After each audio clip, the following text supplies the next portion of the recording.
नमस्कार, स्वागत है आपका। इंडिया 27 देख रहे हैं आप और मैं हूं आपके साथ लता। जस्टिन ट्रूडो ने कनाडा के पीएम पद से इस्तीफा दे दिया है। उन्होंने सोमवार को इसका ऐलान किया।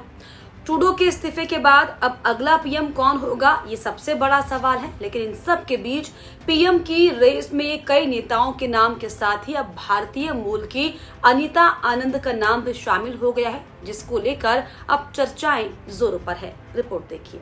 कनाडा की सत्ता से प्रधानमंत्री जस्टिन ट्रूडो की विदाई हो गई है। उन्होंने इस्तीफा देने का ऐलान किया है।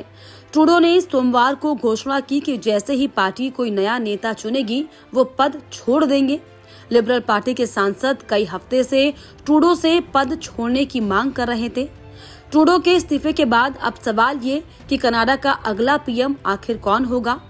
इस साल होने वाले चुनाव से पहले किसके सिर पर सेहरा सजेगा। ऐसे में हालांकि कई नाम रेस में शामिल हैं, जिसमें Mark Carney, Dominic LeBlanc, Melanie Joly, Anita Anand के साथ कई और नाम शामिल हैं। हालांकि इस रेस में पूर्व वित्त मंत्री और उप प्रधानमंत्री क्रिस्टिया फ्रीलैंड रेस में सबसे आगे हैं। ये वही नेता हैं जिन्होंने 16 दिसंबर को ट्रूडो कैबिनेट से इस्तीफा दिया था और सबसे पहले उन्होंने ही ट्रूडो के इस्तीफे की मांग की थी। लेकिन अब इस रेस में एक और दूसरा नाम है जो लगभग साफ तौर पर रेस में सबसे ज्यादा दिलचस्प नाम होता दिखाई पड़ रहा है। जी हाँ, रेस में भारतीय मूल की नेता अनीता आनंद का नाम दिलचस्प है। दरअसल अनीता आनंद अपने वेबसाइट में अपनी वेब प्रोफाइल पर खुद को पहली हिंदू महिला सांसद बताती हैं और साथ ही साथ वो कहती हैं कि वो कनाडा की पहली हिंदू कैबिनेट हैं। तो कई नाम चल रहे हैं जो कि देश के अगले प्रधानमंत्री हो सकते हैं, लेकिन इसमें सबसे दिलचस्प नाम देश की परिवहन मंत्री अनीता आनंद का है।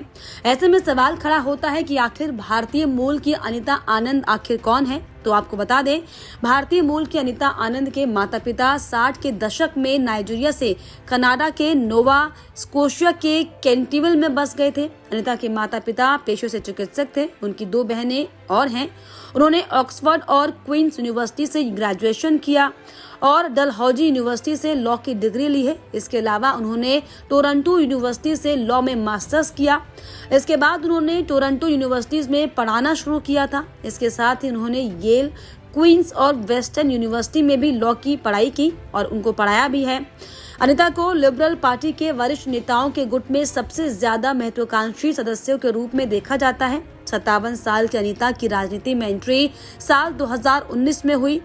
टोरंटो के बाहर ओकविल से वो सांसद चुनी गई। नवंबर 2019 से लेकर अक्टूबर 2021 तक वो सार्वजनिक सेवाओं और खरीद मामलों की मंत्री भी रही हैं। सांसद चुने जाने के तुरंत बाद वो मंत्री बनी और उनके सामने कोविड-19 महामारी की चुनौती थी। इस दौरान उन्हें वैक्सीन और पीपीई किट सुरक्षित रखने के मिशन की कमान सौंपी गई थी।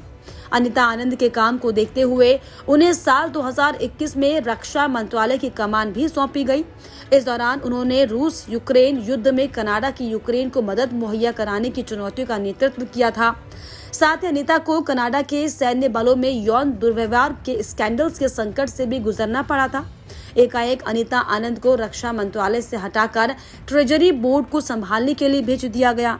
इस फैसले को अनीता आनंद का ओहदा कम किए जाने से भी जोड़कर देखा गया, जबकि ट्रूडो के आलोचकों का आकलन था कि ये पार्टी का नेतृत्व करने की उनकी महत्वाकांक्षा की सजा थी। दिसंबर में मंत्रिमंडल में बदलाव के बाद एक बार फिर उनका मंत्रालय बदल गया है और इस बार उन्हें परिवहन मंत्री और आंतरिक व्यापार मंत्री की जिम्मेदारी दी गई है।